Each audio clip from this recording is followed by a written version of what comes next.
Imperio Romano. Autor: Hernán García.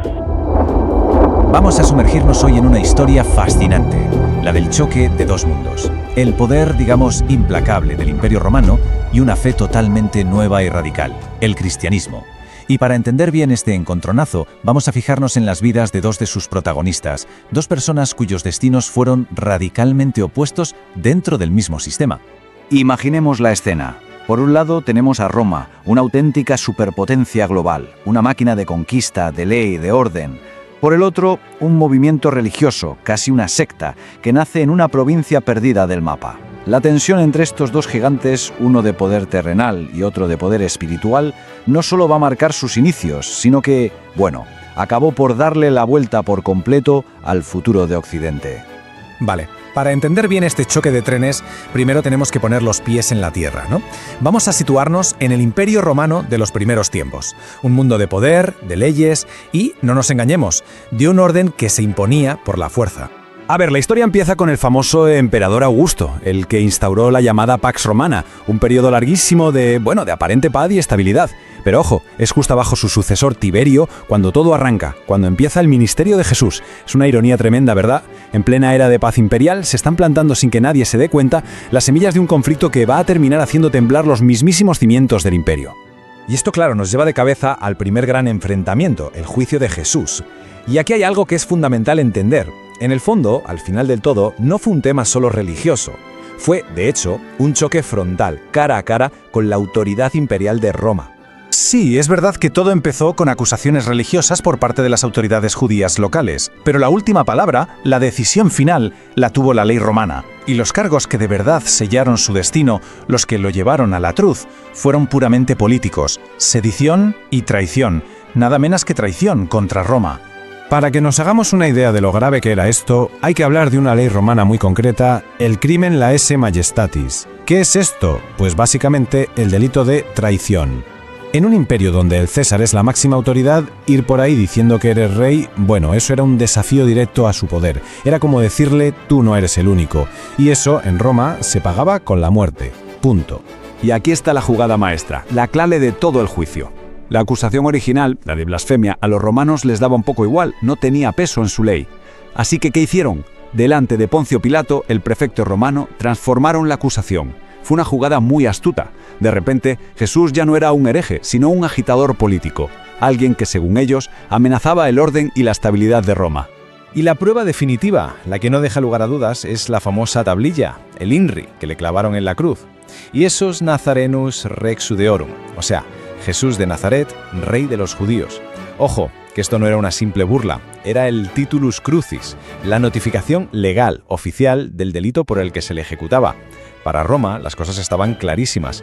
Este hombre murió como un traidor al imperio. Bueno, dejamos por un momento a Jesús y pasamos a la segunda figura clave de esta historia, el apóstol Pablo. Y aquí es donde la cosa se pone interesantísima, porque su estatus legal lo cambia absolutamente todo. Su viaje dentro del sistema de justicia romano fue la noche y el día comparado con el de Jesús. Fijaos en esta comparación porque es la clave de todo. Jesús era un súbdito, como casi todos en Judea. Pablo, en cambio, había nacido ciudadano romano. Puede parecer un detalle sin importancia, pero en realidad era un abismo legal gigantesco. Ser ciudadano te daba unos derechos y unas protecciones que para Jesús, o para cualquiera como él, eran simplemente un sueño inalcanzable. Y lo bueno es que Pablo no solo tenía esos derechos, sino que sabía perfectamente cómo usarlos. Tenía una astucia increíble. Imaginad la escena. Están a punto de azotarlo en Jerusalén, un castigo súper humillante. Y él, tranquilamente, para todo en seco y pregunta: un momento, ¿se puede azotar un ciudadano romano sin un juicio? Silencio total. Y más tarde, cuando se ve acorralado por sus enemigos allí, juega su carta más alta: Caesarem appello, apelo al César. Con eso, obligó a que su caso se trasladara a la mismísima Roma. Brutal. Pero claro, ser ciudadano romano no era un salvoconducto para todo. No era una armadura a prueba de balas, sobre todo si el emperador te ponía en el punto de mira. Y eso es lo que pasó.